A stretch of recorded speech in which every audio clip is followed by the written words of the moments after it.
तो वो कहते हैं ना कि बनना है तो नमक के जैसा बनो, ना कोई आपका ज़्यादा इस्तेमाल कर सके और ना आपके बिना कोई रह सके। तो मैं हूँ आपका विजय और आप देख रहे हैं अपना चैनल VRN मेडिकल स्टडी।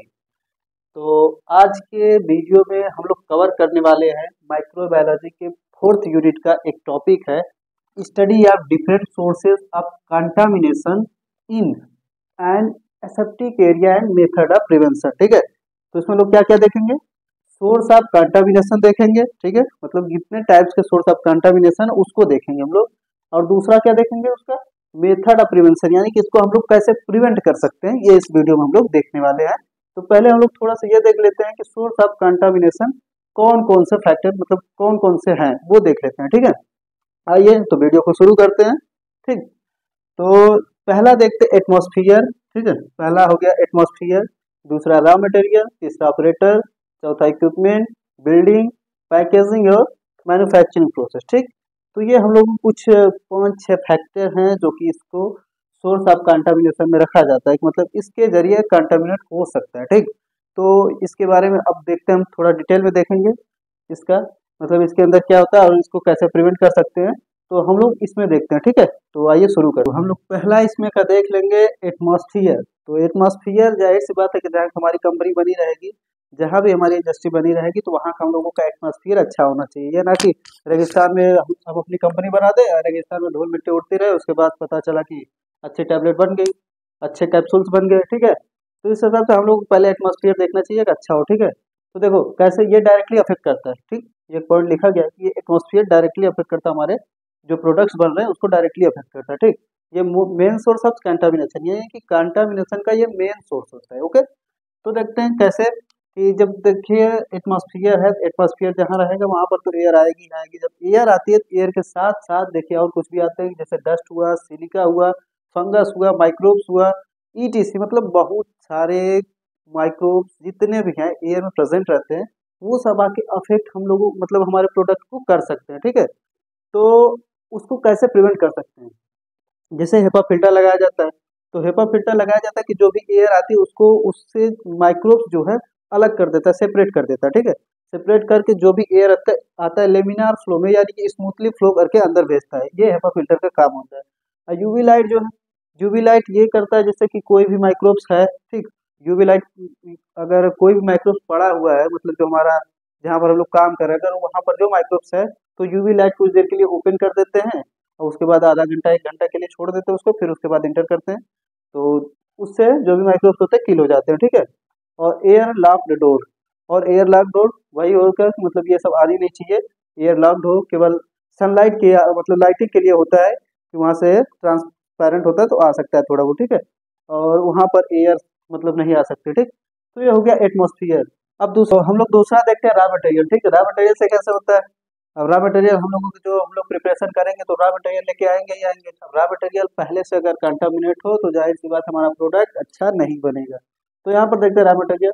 देखो, use for production that cause contamination, यानी कि जो रॉ मटेरियल है यूज तो करेंगे ही करेंगे, बिना रॉ मटेरियल कोई प्रोडक्ट बनेगा ही नहीं। ठीक है, अब देखो इसमें देखो वाटर जो है सबसे ज्यादा यूज किया जाने वाला सॉल्वेंट है, मतलब यूनिवर्सल सॉल्वेंट के नाम से भी इसको जानते हैं। और ये हमारे प्रोडक्शन में बहुत ही ज़्यादा इम्पोर्टेंट है। अगर ये नहीं हो तो मेरे ख्याल से टैबलेट टैबलेट टैबलेट तो बन जाएगा, बट और भी जो भी प्रोडक्ट होते हैं वो बनने के कम चांसेस होते हैं। ठीक, तो वाटर का मोस्टली यूज होता ही होता है हमारी इंडस्ट्री में। ठीक है, तो इसका देखो, इसको प्रिवेंट कैसे कर सकते हैं, स्टेराइल प्रॉपरली, यानी कि जो भी हमारा रॉ मटेरियल हो वो प्रॉपर स्टेराइल होना चाहिए। ठीक है, और स्टोर डस्ट प्रूफ एरिया, जहाँ पर डस्ट प्रूफ एरिया बनी हो वहाँ पर हम लोगों को स्टोर करना चाहिए अपना रॉ मटेरियल। ठीक है, वहाँ पर डस्ट, सिलिका, जो भी माइक्रोब्स नहीं लगना चाहिए। और डिस्टिल वाटर यूज, यानी कि हम लोगों को जो वाटर यूज करें हम लोग डिस्टिल वाटर यूज करें, ना कि टैप वाटर यूज करें। ठीक है, तो हम लोगों को डिस्टिल वाटर यूज करना चाहिए, तो जिससे हमको लोग ये कुछ प्रिवेंट कर सकते हैं। ठीक, तो अभी तो दूसरा हो गया, ये तीसरा देखते हैं कि ऑपरेटर्स क्या होते हैं। ठीक है, ऑपरेटर से कैसे कैसे कंटामिनेशन हो सकते हैं, ये कैसे सोर्स ऑफ कंटामिनेशन है वो देखते हैं। अब ये नहीं सोचे कि हम ऑपरेटर्स हैं तो हमारे से कुछ होगा ही नहीं। ठीक है, हम भी बहुत सोर्स ऑफ कंटामिनेशन के हो सकते हैं। ठीक है, देखो ऑपरेटर्स, ठीक, operators working in aseptic area, operators जो काम करेंगे एसेप्टिक एरिया में, क्लीन एरिया में भी काम करते हैं, एसेप्टिक एरिया में भी काम करते हैं। तो ऑपरेटर बेचारे क्या करते हैं, देखो सोर्स ऑफ कंटामिनेशन कैसे, cloth, hair, skin, dust, contain micro organism.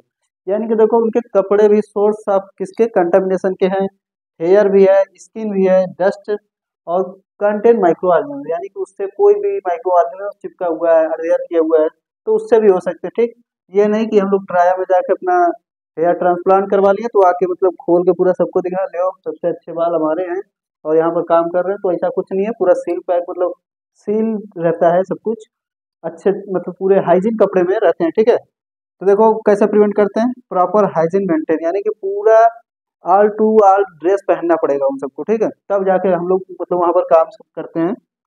Proper training, और ट्रेनिंग की भी ज़रूरत पड़ती है, हर चीज़ उनको मतलब सिखाया जाता है, उसके बाद वहाँ के लेवल पे भेजा जाता है कि हाँ अब वहाँ पे काम करने लायक हम लोग हो चुके हैं। ठीक, और direct contact should be avoid, और ये होता है कि जिससे एक हाथ है बिना ग्लव्स के कुछ छू नहीं सकते हैं, यानी कि डायरेक्ट कांटेक्ट अवॉइड किया जाता है। कुछ ग्लव्स है तभी कोई चीज़ हम लोग यूज करें, ठीक है, किसी चीज़ को टच करें, ऐसा होता है। तो इस तरह से प्रिवेंट किया जाता है ऑपरेटर्स के माध्यम से। हम लोग 3 देख चुके हैं, चौथा देखते हैं हम लोग क्या है, इक्विपमेंट, यानी कि जो जिससे हम लोग काम कर रहे हैं अगर वही नहीं सही रहेगा तो फिर सोर्स ऑफ कंटामिनेशन तो बढ़ेगा ही बढ़ेगा। तो देखो इक्विपमेंट है, अगर इक्विपमेंट हम लोग प्रोडक्ट बनाए तो अच्छे, वो होता है ना कि खाना खा चुके बर्तन अच्छे से धोए नहीं तो फिर दोबारा खाने का मन करेगा उसमें, नहीं करेगा। अगर खाएंगे भी तो बीमार पड़ना तय है। ठीक है, तो इस हिसाब से यहाँ पर हम लोग जो प्रोडक्ट बनाते हैं तो इक्विपमेंट हमारा जो है काम कर चुके हैं, तो फिर उसके बाद इन प्रॉपर क्लीनिंग, अगर अच्छे से क्लीनिंग नहीं होती तो सोर्स ऑफ कंटामिनेशन के चांस बढ़ते हैं। सैनिटाइजिंग अच्छे से नहीं होता तो बढ़ते हैं।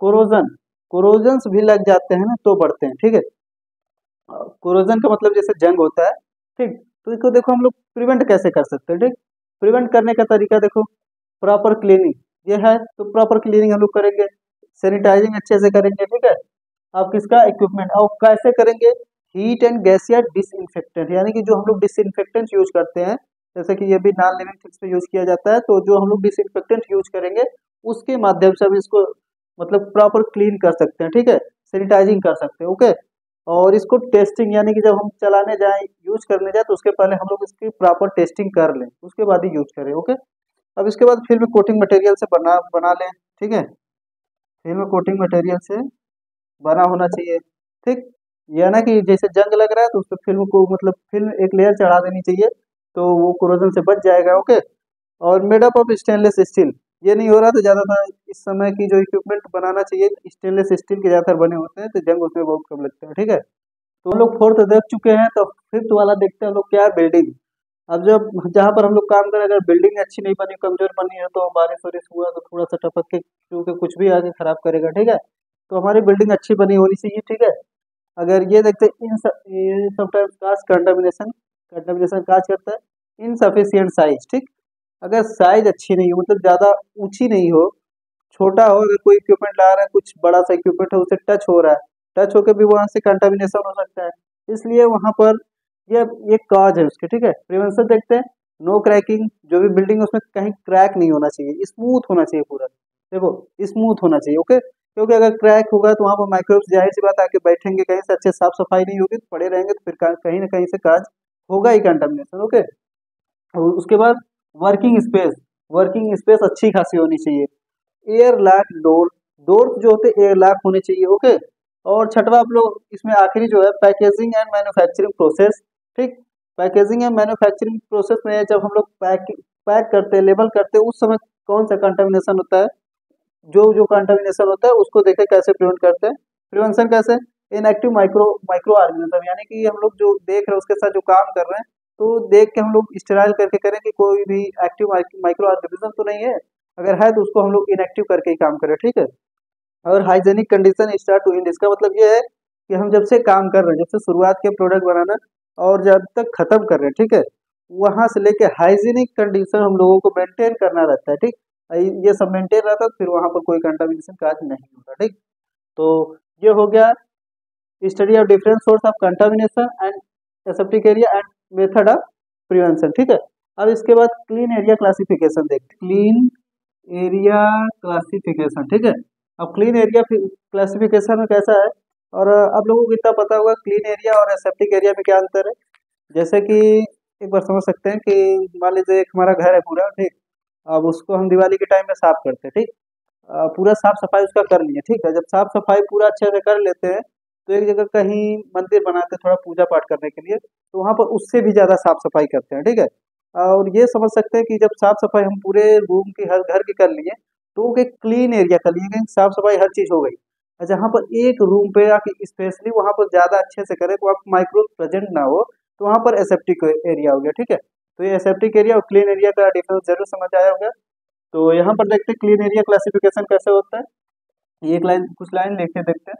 Contaminants control by HEPA filter and air lock system, यानी कि जो जहाँ यहाँ पर जो कंटामिनेशन होता है उसको कंट्रोल किया जाता है किसके द्वारा, हेपा फिल्टर द्वारा एंड एयर लॉक सिस्टम द्वारा, okay. And important for product preparation, ये जो है क्लीन एरिया क्लासिफिकेशन, ये भी इम्पोर्टेंट है किसके लिए, प्रोडक्ट प्रिपरेशन के लिए, ठीक है। और इसका क्लासिफिकेशन जो है वो देखते हैं। क्लासिफिकेशन यूएसएफडीए द्वारा जो किया गया है वो देखते हैं, यूएसएफडीए द्वारा, ये याद रखना, ठीक। यूएसएफडीए का मतलब देखो, US federal association, US federal association, ठीक है। क्लियर एरिया, ठीक है, clear area 1 cubic feet, how many contaminants is present in 1 cubic feet, यानी कि 1 क्यूबिक फीट में कितने कंटामिनेंट्स प्रेजेंट है उसके बेसिस पे यहाँ बताया गया है, और जिसकी साइज होती है 0.5 माइक्रोमीटर, ओके। तो यहाँ देखो क्लीन एरिया क्लासिफिकेशन किया गया है 100, 1000, 10,000, 1 लाख, ठीक है। और फिर इसके बाद यहाँ पर देखो 0.5 माइक्रोमीटर पार्टिकल्स पर क्यूबिक फीट, यहाँ पर भी 100, 1000, 10,000, 1 लाख। और यहाँ पर जो कॉलोनी फार्मिंग यूनिट पर 1 क्यूबिक फीट, ठीक है। तो यहाँ पर देखो 1 से कम है, ठीक है, 1 से कम कॉलोनी, यहाँ 2 से कम कॉलोनी, यहाँ 3 से कम कॉलोनी होनी चाहिए, यहाँ पर 25 से कम होनी चाहिए, ठीक। तो इस बेसिस पे क्लीन एरिया क्लासिफिकेशन किया गया है। तो आशा करता हूँ ये आपको वीडियो पसंद आई होगी और समझ में भी आया होगा। अगर कुछ भी आपको डाउट हो तो प्लीज़ कमेंट सेक्शन में जरूर पूछ सकते हैं आप लोग। और आपको वीडियो पसंद है तो प्लीज़ लाइक शेयर सब्सक्राइब जरूर कीजिएगा, और गाइस सपोर्ट जरूर करो। और तब तक के लिए धन्यवाद, और आप लोगों को मिलते हैं हम नेक्स्ट टॉपिक के साथ दूसरे वीडियो में, ठीक है। ओके, धन्यवाद।